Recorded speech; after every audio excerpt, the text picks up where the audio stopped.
चलो ठीक है। आज हम लोग सीबीएसई 2026 का स्टैंडर्ड मैथमेटिक्स सेट वन का सॉल्यूशन करने वाले हैं। सेक्शन सी ए और बी का पार्ट वन में हम लोग देख चुके हैं। आज पार्ट टू है, सेक्शन सी से हम लोग स्टार्ट करेंगे। चलो ठीक है। Prove that root five is an irrational number, ये हम लोग को प्रूव करना। ठीक है, रूट फाइव एक इरेशनल नंबर है। तो हम लोग क्या करते हैं, on the contrary, on the contrary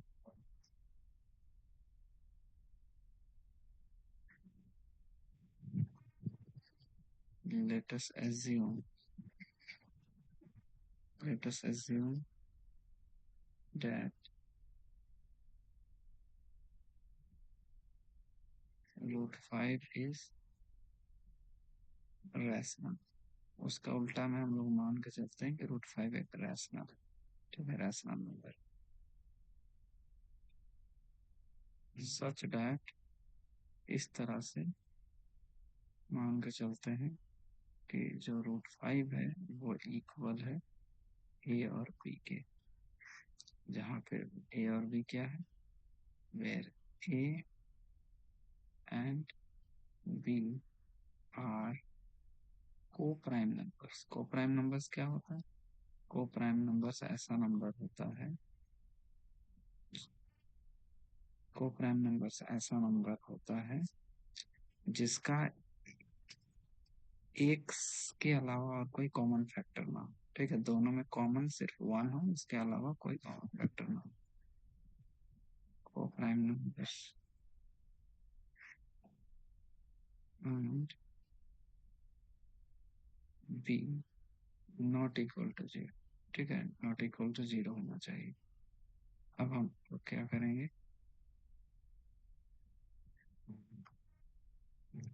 root five is equal to A by B देख चलेंगे।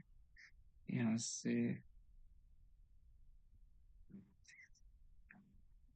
बी को इधर फेंकेंगे तो हो जाएगा रूट फाइव बी, और इधर हो जाएगा ए। अब करेंगे ऑन स्क्वायरिंग बोथ, ठीक है, on squaring both sides square कर दो। तो यहाँ पे स्क्वायर करेंगे तो ओनली फाइव होगा, यहाँ पे स्क्वायर करेंगे ऐसे होगा। ठीक है, बी का स्क्वायर ये, ठीक है, फाइव बी का स्क्वायर इज इक्वल टू ए का स्क्वायर। देखो ए का स्क्वायर जो है वो फाइव इंटू बी का स्क्वायर है, मतलब ए का स्क्वायर जो है वो फाइव का मल्टीपल है।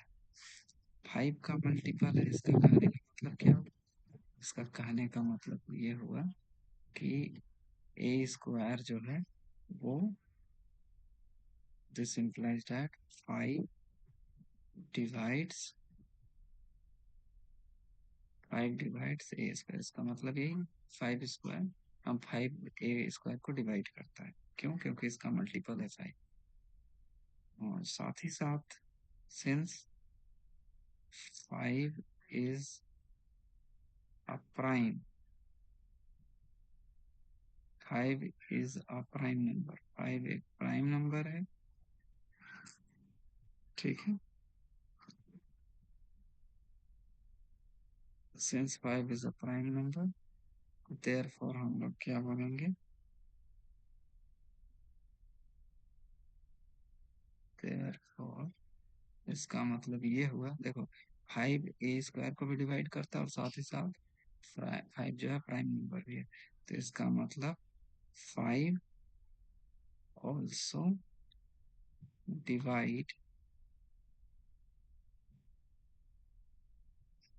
5 will also divide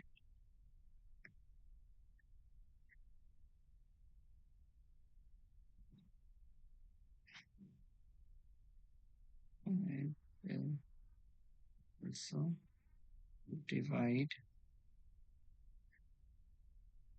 ए को, 5 ऑल्सो डिवाइड करेगा ए को, ठीक है। और ये वाला इक्वेशन को हम कैसे चलेंगे, नाउ अभी जो है हम लेकर के चलते हैं। Left is equal to 5c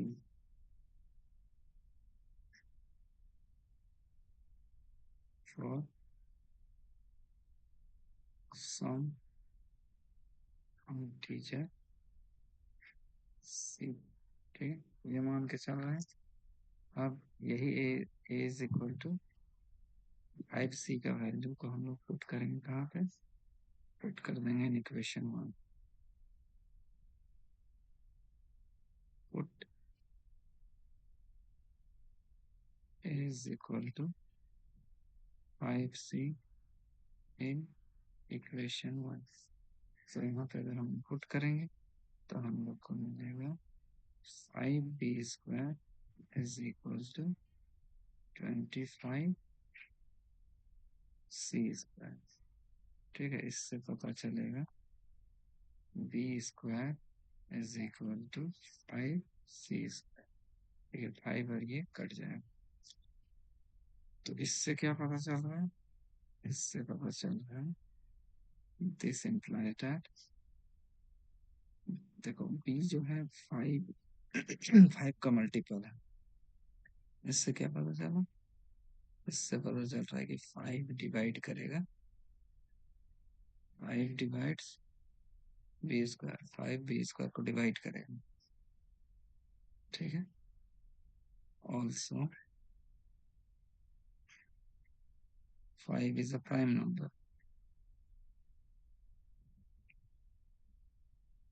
prime number, 5 prime number भी,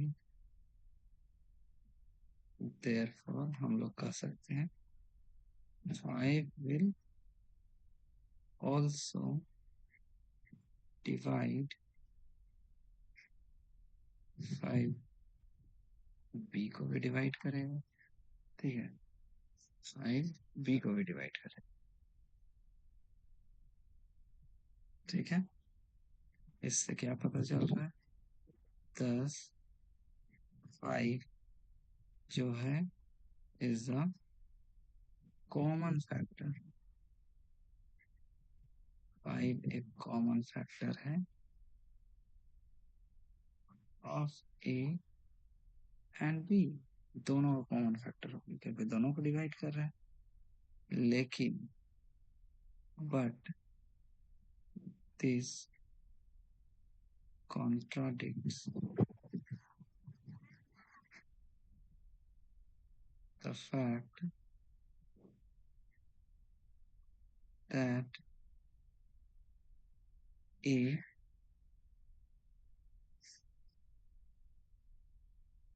and b a and b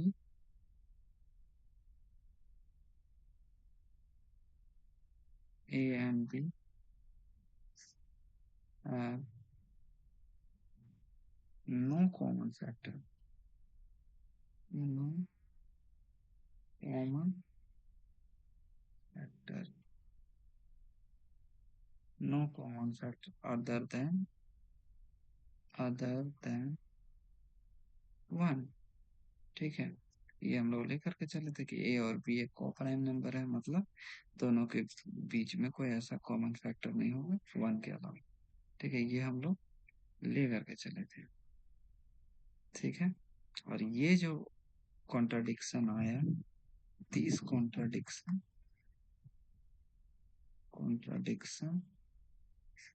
this contradiction arises, क्या लिख रहे हैं भाई? arises this contradiction arises due to our false assumption, due to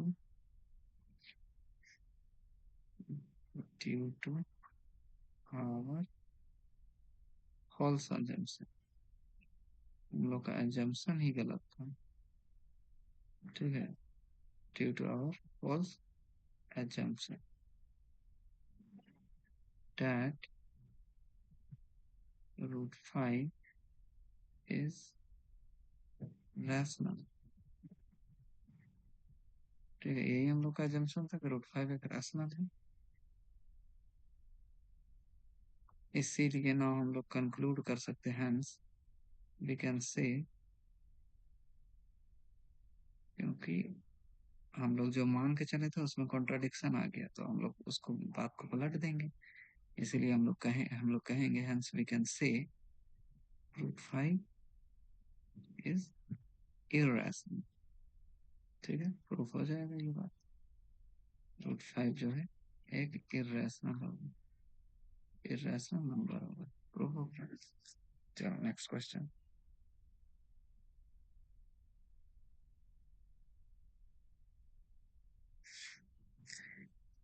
find the coordinates of the points of trisection of the line segment joining the points A और B। ठीक, find the coordinates of the points of trisection। Coordinate लिखा हुआ है, जो जो points, हाँ ये दोनों पॉइंट के को मिलाने वाला लाइन को ट्राइसेक्ट कर रहा है। ठीक है, तो ऐसा पॉइंट का कोऑर्डिनेट निकालना। एक रफ ड्राइंग ले लेते हैं। मान के चलो यहाँ पे ए है, इसका कोऑर्डिनेट है -1,4। ठीक है, और दूसरा कोऑर्डिनेट है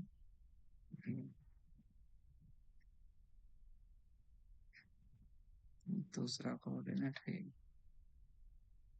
-3 -2। ठीक है, और दो पॉइंट लेकर चलो, उसको ट्राइसेक्ट कर दो, सी और डी। ठीक है, इस तरह से। तो एट पॉइंट सी, सी पे अगर हम लोग ले रहे हैं, ठीक है, सी पे अगर हम लोग कंसिडर कर लें, तो कुछ इसका एक भी एक रफ ड्राइंग लेकर के चलते हैं।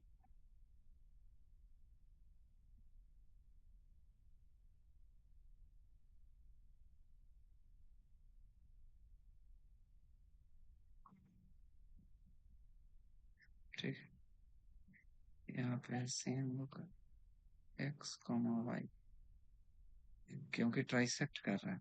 देखो इसका अगर हम लोग ये लेकर के चलें, रेशियोज कितना रेशियो में डिवाइड कर रहा है, तो इधर एक रेशियो है, एक पार्ट है, इधर दो पार्ट है, तो इसका रेशियो हो जाएगा 1:2। ठीक है, इसका इधर दो पार्ट है, इसका एक पार्ट है, तो ये हो जाएगा 2:1।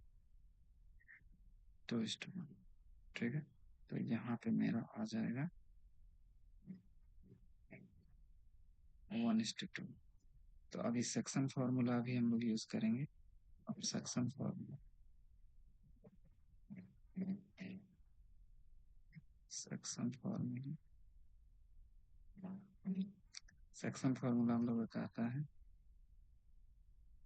x इज इक्वल टू,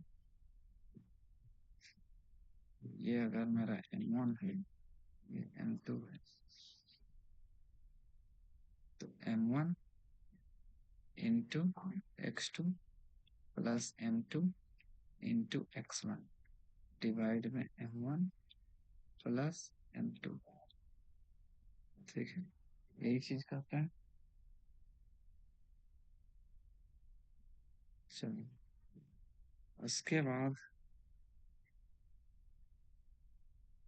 बाद देखो y का अगर हम लोग निकालें, तो y के लिए लिख लेते हैं m1 y2 plus m2 y1 divide में m1 प्लस m। ठीक है, ये हो जाएगा। अब यहाँ से x का वैल्यू निकालेंगे, m1 का वैल्यू पुट करेंगे, m1 मेरा 1 है, x2, देखो इसको लेकर के चलो, यहाँ के लिए तुम्हारा x1 y1 ये है, और x2 y2 इसको ले लो। किसी को भी हम लोग x1 y1 x2 y2 ले सकते हैं। ठीक है, तो यहाँ पे हम लोग x2 ले लेते हैं -3 प्लस m2 2 है।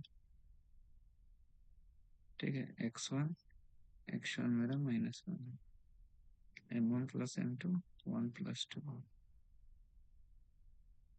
ठीक है, ये 3, ये -3 हो जाएगा और ये -2 हो जाएगा और यहाँ पे मेरा हो जाएगा -5/2।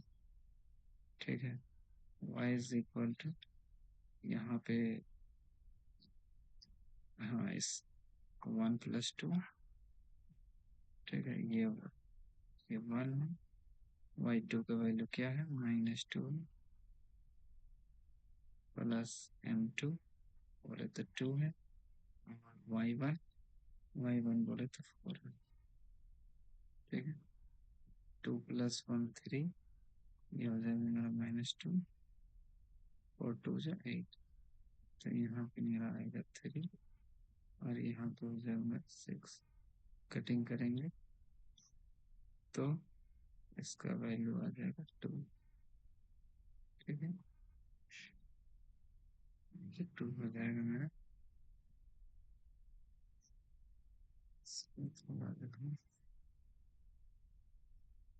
ठीक है, 2 आ जाएगा। चलो नेक्स्ट, अभी तो है मेरा सी का कोऑर्डिनेट निकल गया, उसी तरह से 4 पॉइंट डी के लिए। ठीक है, डी के लिए क्या हो जाएगा, एक रफ ड्राइंग ले लो। ये मेरा ए है, कोऑर्डिनेट इसका -1, 4। ये मेरा बी है, इसका कोऑर्डिनेट है -3 और 2। यहाँ पे मेरा है टी कोऑर्डिनेट है, इसका 2:1 है, ये m1 और m2 है। ठीक है, m1 m2 है, तो इसके लिए यहाँ पे x और y होगा, ये मेरा x1 y1 होगा यहाँ, और यहाँ पे मेरा x2 y2। ठीक है, तो from section formula x is equal to, फिर से मेरा m1 x2 plus m2 x1 divide, उसी तरह से y इज इक्वल टू हो जाएगा m1 y2 plus m2 y1 divide m1 plus. ठीक है, तो x इज इक्वल टू होगा यहाँ पे 2 + 1 m1 बोले तो 2, x2 बोले तो -3 प्लस m2 बोले तो 1 मल्टीप्लाइड बाय x1 बोले तो -1। ठीक है, इतना इसको सॉल्व कर लेते हैं। 2 + 1 3, यहाँ पे देखो 2 3 जा 6 -6, फिर यहाँ पे देखो -1 × -1 तो -1 ही आ गया, तो यहाँ पे मेरा वैल्यू आ गया -7/3। और यहाँ पे वैल्यू पुट करते हैं, m1 बोले तो 2, y2 बोले तो -2 प्लस m2 बोले तो 1, y1 बोले तो 4, m1 प्लस m2 2 + 1, ये हो जाएगा 3, ये हो जाएगा -4, 4 1 जा 4, -4 + 4 that means 0, 0 divided by 3 0 ही आ रहा है। ये तो दोनों का कोऑर्डिनेट निकल गया।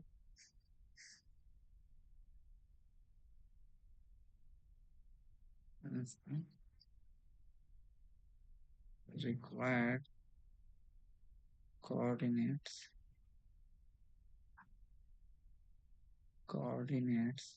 are, C का कोऑर्डिनेट है -5/2, 2 एंड D का कोऑर्डिनेट -7/3, 0। ठीक है, ये हो गया हम लोग का आंसर। चलो next question.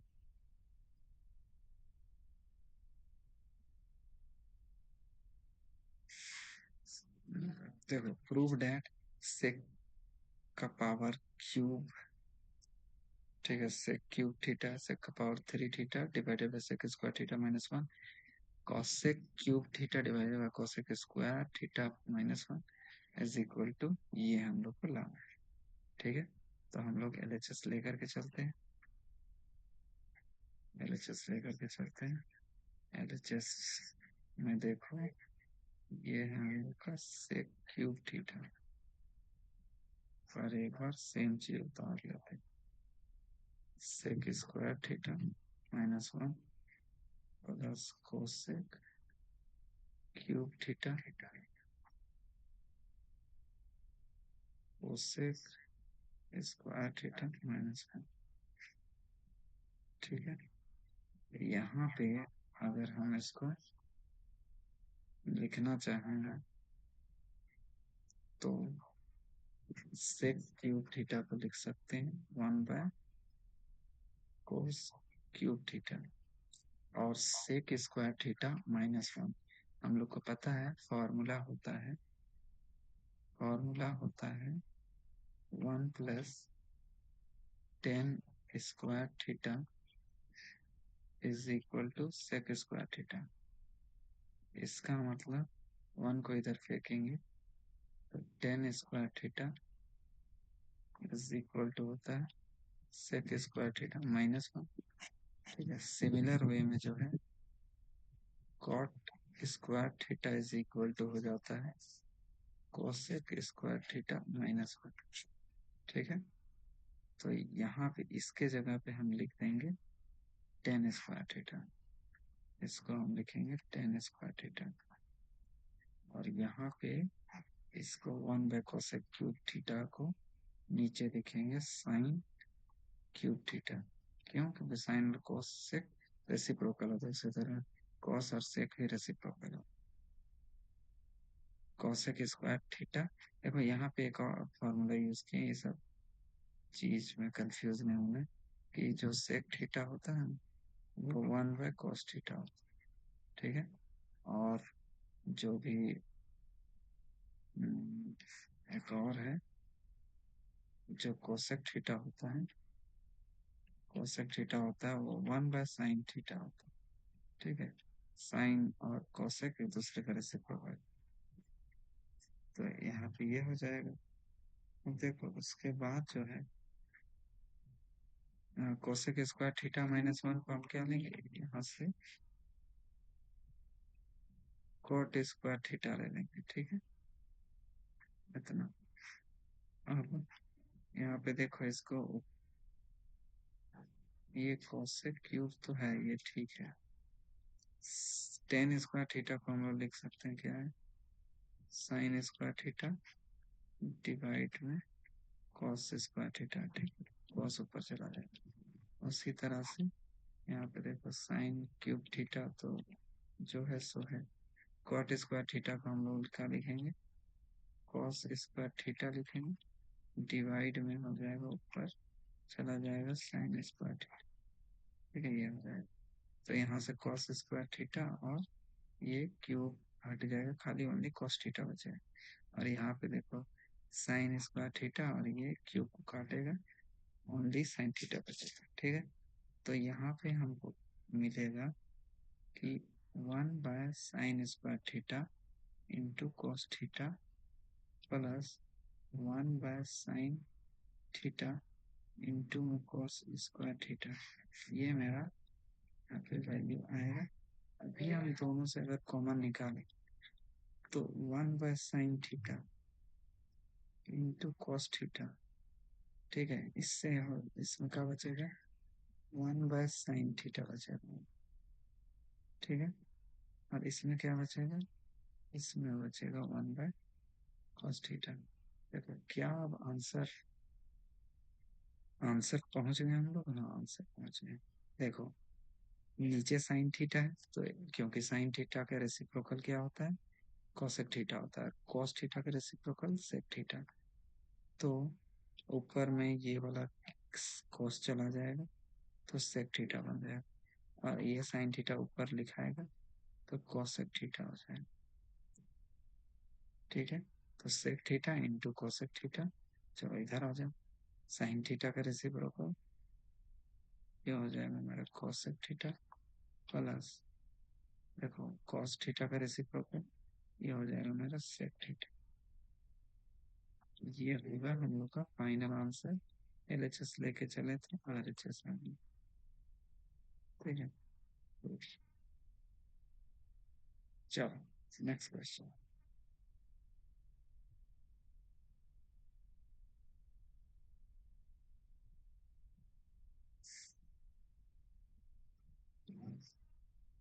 if sec alpha divided by cosec beta is equal to p and tan alpha divided by cosec beta is equal to q है, तो हम लोग को निकालना है, प्रूफ करना है, ये चीज है ना, प्रूफ करना। तो हम लोग को जो प्रूफ करना है उसी के लेकर के चलते हैं। ठीक है,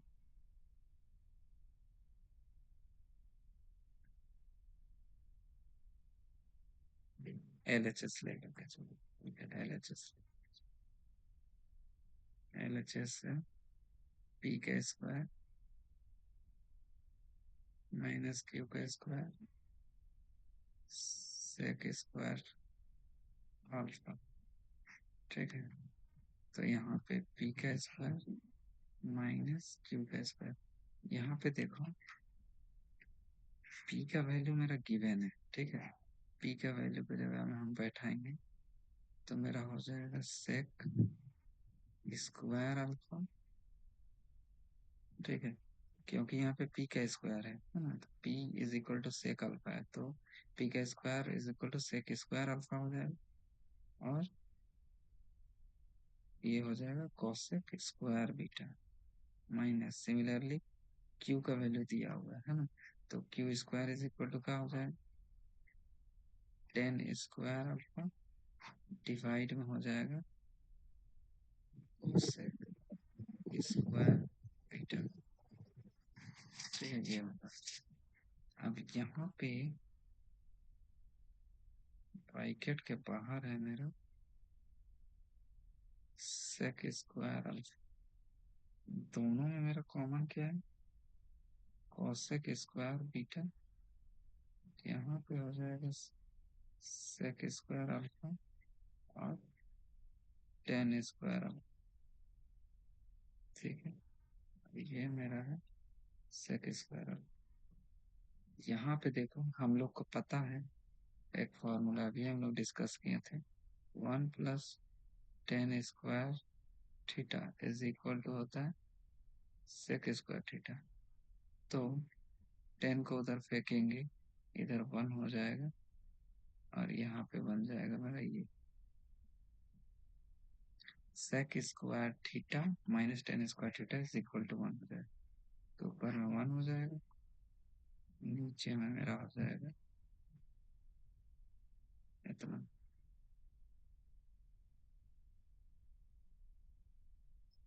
ठीक है, ये हो जाएगा। अब यहाँ पे देखो, इसको हम लोग इजिली हम लोग पद में ये इससे मल्टीप्लाई करें तो सेक स्क्वायर अल्फा हो जाएगा और ये हो जाएगा मेरा कोसेक स्क्वायर बीटा। ठीक है, अब दोनों में स्क्वायर स्क्वायर है, तो हम क्या करेंगे, दोनों का स्क्वायर को कॉमन ले लेंगे। ठीक है, दोनों का स्क्वायर को कॉमन ले लेंगे ऐसे। अब यहाँ इसका वैल्यू हमको दिया हुआ था, ठीक है, पी दिया हुआ था, तो यहाँ पे मेरा क्या आ जाएगा, पी आ जाएगा और स्क्वायर लगा हुआ स्क्वायर लग जाएगा। और यही तो मेरा आरएचएस है, यही तो मेरा आरएचएस प्रूफ हो जाएगा। ठीक है, चलो नेक्स्ट नंबर आ जाए।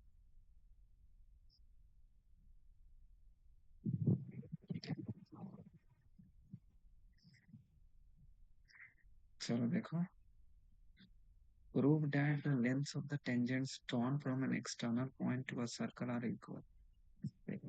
सबसे पहला बात है कि बोला है कि एक सर्कल, चलो ठीक है सर्कल ले लेते हैं, सर्कल ले ली। अब ये जो सर्कल है बाहर से, बाहर से एक्सटर्नल पॉइंट से, एक्सटर्नल पॉइंट से टेंजेंट हम लोग ले लेते हैं, ठीक है ऐसे।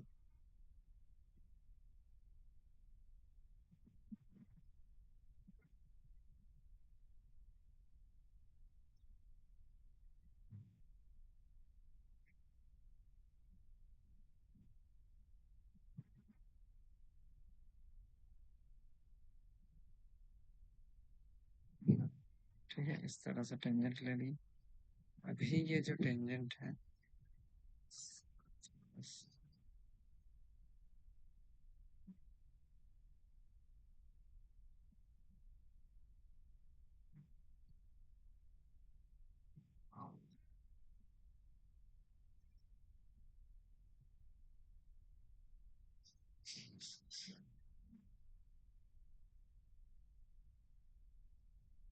ठीक है इस तरह से।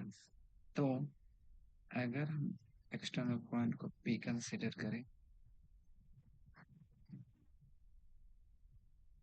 ठीक है, इसको A कंसिडर करें, इसको B कंसिडर करें, इसको O कंसिडर करें, ये वाला लाइन जो है पॉइंट ऑफ कांटेक्ट से सेंटर को कनेक्ट करने वाला रेडियस लाइन है, ठीक है। ये भी मगर वही जाएंगे, ये मेरा 90 डिग्री में होता है, ये भी मेरा 90 डिग्री में, ठीक है। तो हम लोग को प्रूफ करना है कि A P P A is equal to P B. तो इसमें दिया हुआ क्या है, तो ये क्वेश्चन क्लियरली विजिबल है या नहीं। Prove that the lengths of a tangents are drawn from an external point to a circle are equal, यही बात है। तो इसमें गिवन क्या है, इसमें गिवन है हम लोग का कि P A and P B are tangents, tangents to a circle centered at point O, ठीक है O पे सेंटर है। अब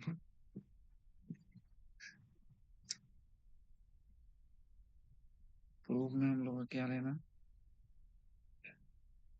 प्रूफ करना है P A equal to P B, यही प्रूफ करना है। प्रूफ में देखो कैसे इसको करेंगे हम लोग, इसको हम लोग क्या करेंगे ना, इसको मिला देंगे, तो कैसे देखो, in triangle P A O and triangle P P O, ठीक है, क्या हम लोग को मिलेगा बताओ तो।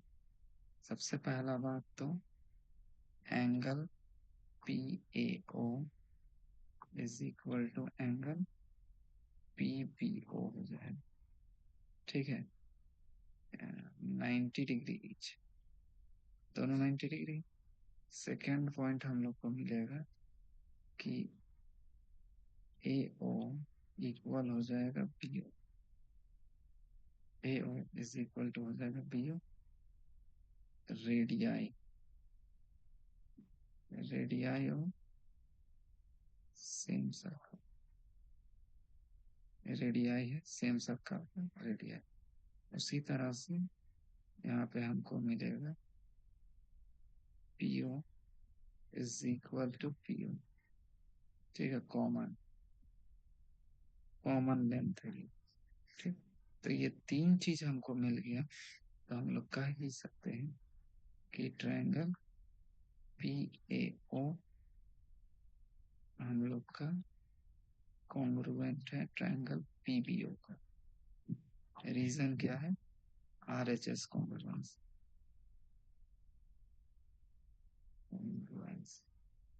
ठीक है, आरएचएस कॉन्ग्रुएंस। तो जब दोनों ट्रायंगल ही मेरा कॉन्ग्रुएंट हो गया मतलब इक्वल हो गया, तो इसीलिए हम लोग कह ही सकते हैं कि जो पी ए जो है इक्वल हो जाएगा पी बी के। ठीक है, रीजन है by CPCT, corresponding parts of congruent triangle। ठीक है, प्रूफ हो जाएगा।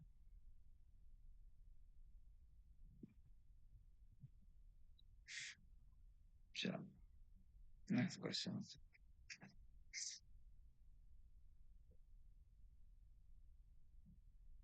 Two tangents TP and TQ are drawn to a circle with center O from an external point T. Prove that PTQ is equal to 2 of angle OPQ। ठीक है, चलो इसको हम एक बार यहाँ पे लिख देते हैं। प्रूफ क्या करना है? Angle P T Q equal है 2 ऑफ ओ पी क्यू। ठीक है, ये प्रूफ। ठीक है, टी पी और टी क्यू तो टेंजेंट से सर्कल। चलो तो एक सर्कल ले लेते हैं हम लोग।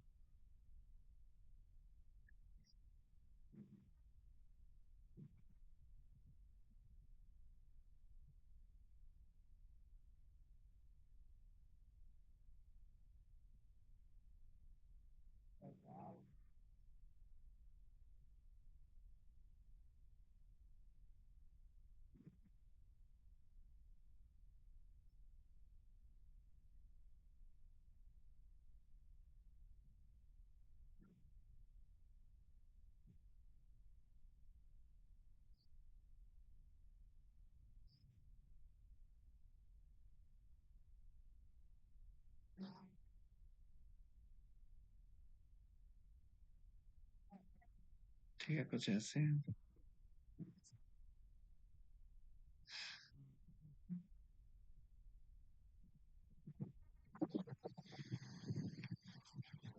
तो राइट करते हैं।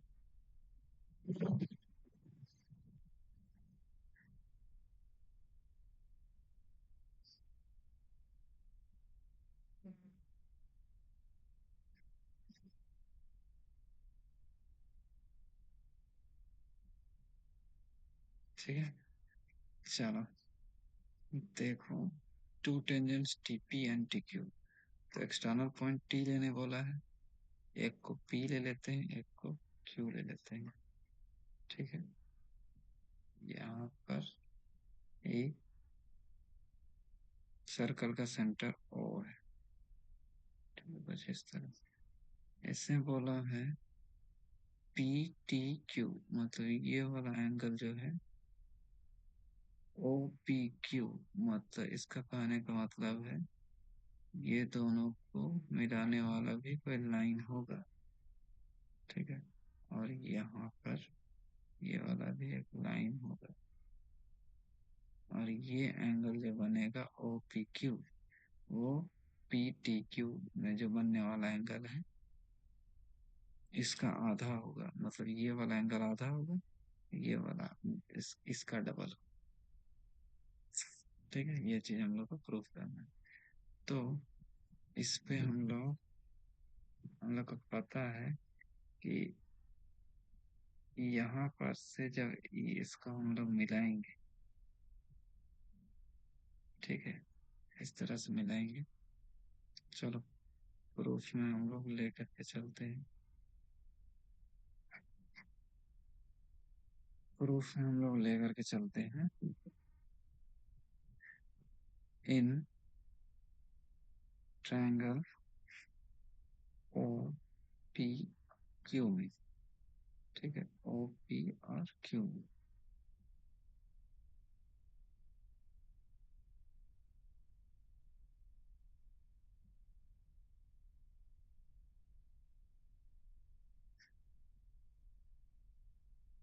पी और क्यू।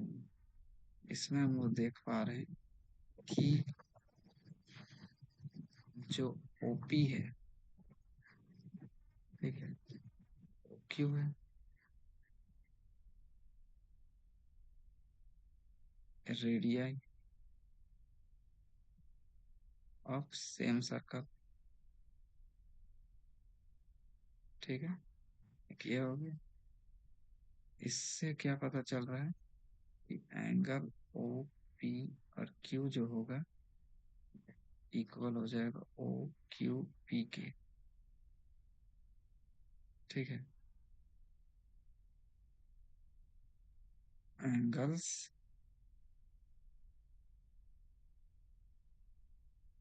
अपोजिट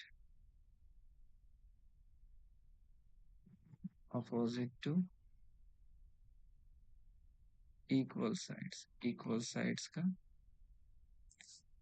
अपोजिट एंगल्स, ठीक है, वो भी इक्वल होता है, ठीक।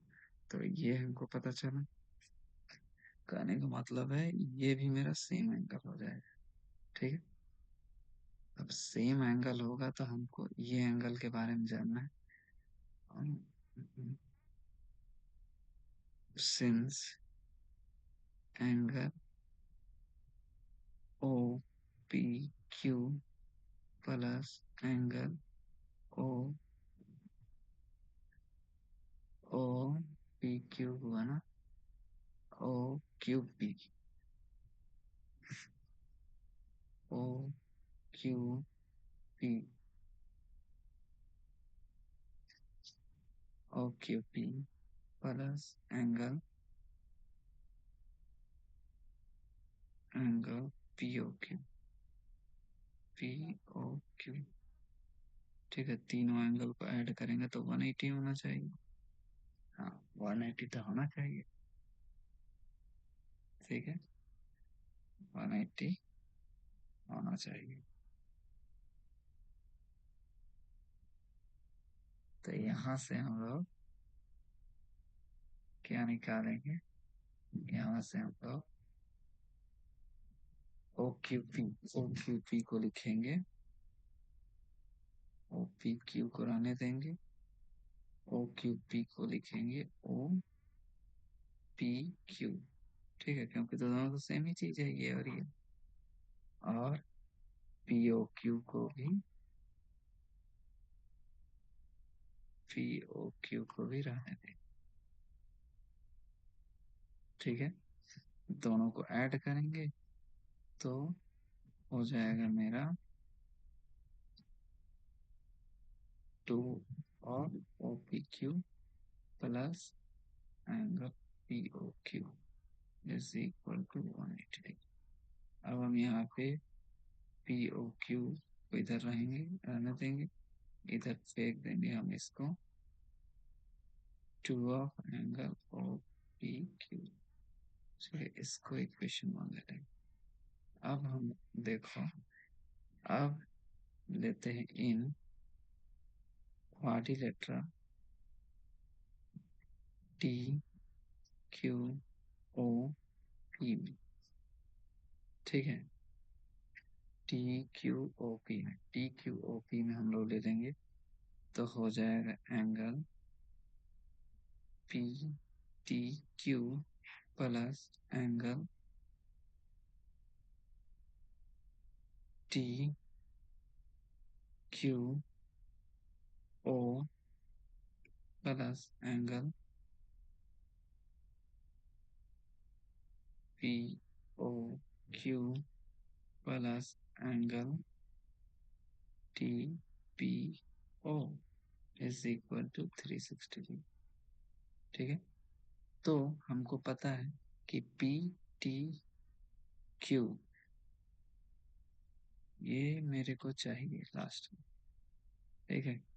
टी क्यू ओ यहाँ पे क्योंकि ये टेंजेंट होता है, टेंजेंट और सर्कल के सेंटर से आने वाला जो लाइन है, जो एट पॉइंट ऑफ कांटेक्ट मिलता है, फॉल करता है, वो 90 डिग्री का एंगल बनाता है यहाँ भी, और ये यहाँ पे 90 डिग्री, तो यहाँ पे 90 डिग्री हो जाएगा, plus P O Q, P O Q को हम इक्वेशन 1 से पुट करेंगे 180 degree minus 2 of angle O Q, ठीक है, प्लस देखो टी पी ओ, ये भी मेरा क्या हो जाएगा 90 degree,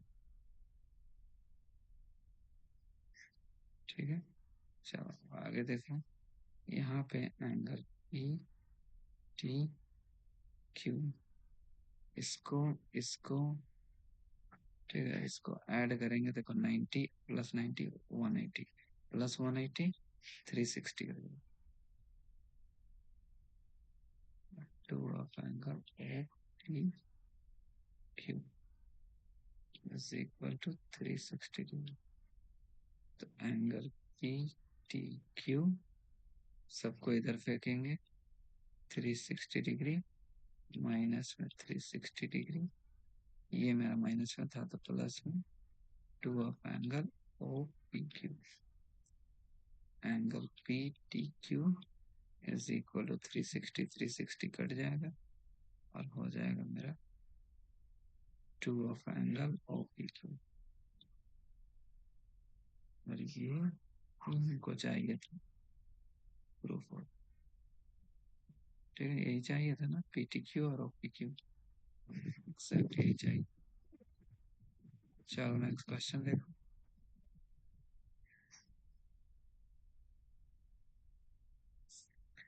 find the area of sector of a circle of radius 42 centimetre, ठीक है, आर का वैल्यू दिया हुआ 42 सेंटीमीटर, सेक्टर का वैल्यू निकालना है कुछ ऐसे,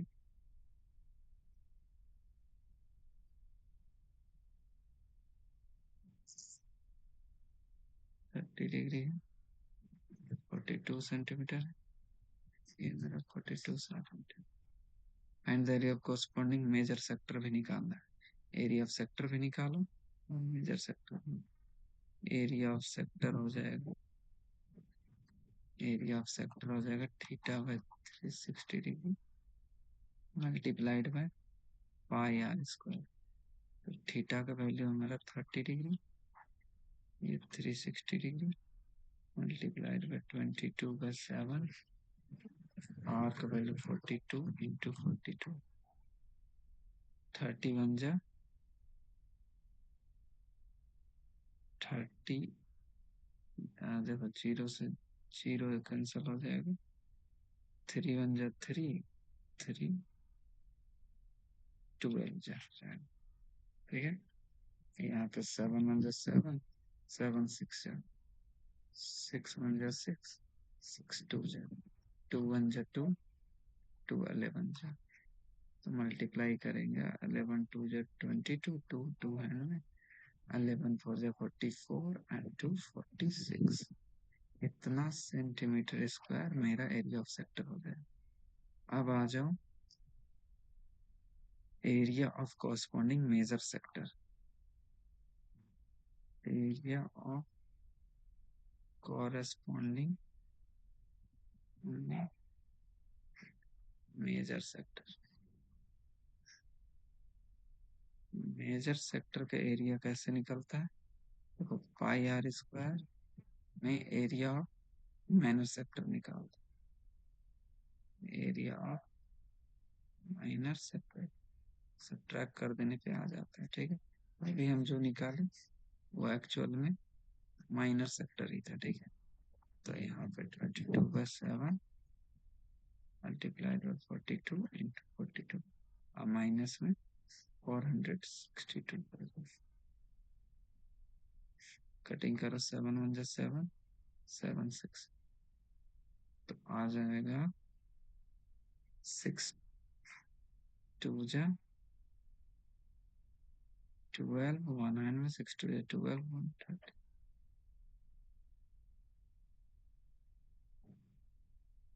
ठीक है, मल्टीप्लाई करेंगे तो हो जाएगा 4 6 2 8 12 5, ऐड करेंगे तो हो जाएगा 4 6 8 14 4 100, five five five four four.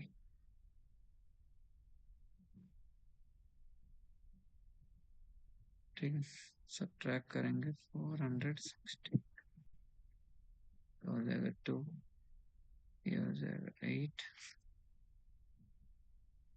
ये हो जाएगा 8, और ये हो जाएगा 0, 50 5082 सेंटीमीटर स्क्वायर आंसर हो जाएगा। ठीक है, एरिया कॉरस्पॉन्डिंग मेजर सेक्टर का एरिया। चलो, इस सेक्शन का लास्ट क्वेश्चन है, इसको देखते हैं।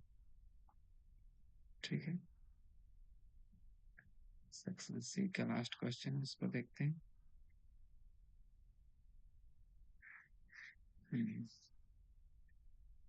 देखो, two dice are thrown at the same time. Two dice, दो गो डाई को जो है एक साथ फेंका जा रहा है। Determine the probability that the sum of the numbers on two dice is 5. Difference of the number on two dice is 3. सबसे पहले सैंपल स्पेस बनाओ। सैंपल स्पेस कि आखिर दो डाई को फेंका जाएगा तो क्या क्या पॉसिबिलिटी आएगा। हो सकता है कि एक डाई में 1 है, दूसरा में भी 1 है। हो सकता है कि पहला में 1, दूसरा में 2 आ जाए। हो सकता है कि पहला में 1, दूसरा में 3 आ जाए। हो सकता है कि 1 और 4 आ जाए। हो सकता है 1 और 5 आ जाए। हो सकता है 1 और 6 आ जाए। उसी तरह से 2 और 1 आएगा, 2 और 2 आ सकता है, 2 और 3 आ सकता है, 2 और 4 आ सकता है, 2 और 5 आ सकता है, 2 और 6 आ सकता है, 3 और 1 आ सकता है, 3 और 2 आ सकता है, 3 और 3 आ सकता है, 3 और 4 आ सकता है, 3 और 5 आ सकता है, 3 और 6 आ सकता है, 4 और 1 आ सकता है, 4 और 2 आ सकता है, 4 और 3 आ सकता है, 4 और 4 आ सकता है, 4 और 5 आ सकता है, 4 और 6 भी आ सकता है, 5 और 1 आ सकता है, 5 और 2 भी आ सकता है, 5 और 3 भी आ सकता है, 5 और 4 भी आ सकता है, 5 और 6 भी, 5 और 5, 5 और 6 भी आ सकता है, 6 और 1 आ सकता है,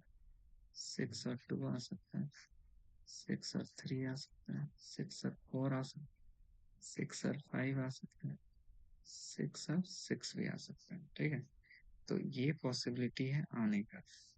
अब यहाँ पे बोलता है फर्स्ट नंबर बोलता है प्रोबेबिलिटी निकालो।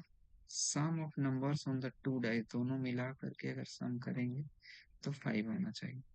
ठीक है, तो sum equal to sum equal to 5। ठीक है, सम इक्वल टू 5 आने का प्रोबेबिलिटी क्या है। ऐसा कौन कौन है जो 5 आएगा ऐड करना। देखो, 1 और 4 ऐड होकर के 5 आएगा, 2 और 3 ऐड होकर के 5 आएगा। ठीक है, 3 और 2 ऐड होकर के 5 आएगा, 4 और 1 ऐड होकर के 5 आएगा। ठीक है, और कोई नहीं है, तो ये 4 है। नंबर ऑफ फेवरेबल कंडीशन 4 है, जो कि आ सकता है 5। ठीक है, टोटल कितना प्रोबेबिलिटी है, टोटल चांसेस है, टोटल नंबर ऑफ पॉसिबिलिटीज जो है वो 36। ठीक है, कटिंग करेंगे 4 1 जा 4 और 9 जा, तो आ जाएगा मेरा वैल्यू 1/9। ठीक है, this is our answer. Second देखो, difference of the numbers on two dice is 3। 3 आने का प्रोबेबिलिटी क्या है। ठीक है, तो डिफरेंस डिफरेंस इक्वल टू 3। दोनों में जो भी आ रहा है उसका डिफरेंस लेंगे तो 3 आना चाहिए। देखो, तो अगर हम इसको सब्ट्रैक्ट करें 4 और 1 को, 3 आएगा। ठीक है। और अगर हम लोग 2 और 5 को करें तो 3 आएगा। ठीक है, ये। और देखो, अगर हम ये वाला को करें 6 में से 3 सब्ट्रैक्ट तो भी 3 आएगा। उसी तरह से 4 और 1 को सब्ट्रैक्ट करें तो भी 3 आएगा। 5 और 2 को करें तो भी 3 आएगा। 6 और 3 को करें तो भी तो 3 आएगा। ठीक है, तो 1 2 3 4 5 6 टोटल 6 पॉसिबिलिटीज है, जिसमें 6 आ जाएगा। टोटल नंबर ऑफ पॉसिबिलिटीज कितना? 36। Total number of outcomes 36। यही होता है फॉर्मूला हम लोग का। P इज इक्वल टू होता है number of favourable outcomes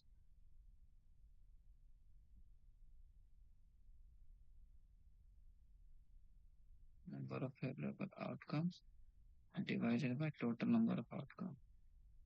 total number of outcomes. ठीक है, यही बात है। इसको कटिंग करेंगे, 6 1 6 6। फाइनल आंसर आ जाएगा 1/6। ठीक है, थैंक यू। ये हो गया। नेक्स्ट देखेंगे हम लोग।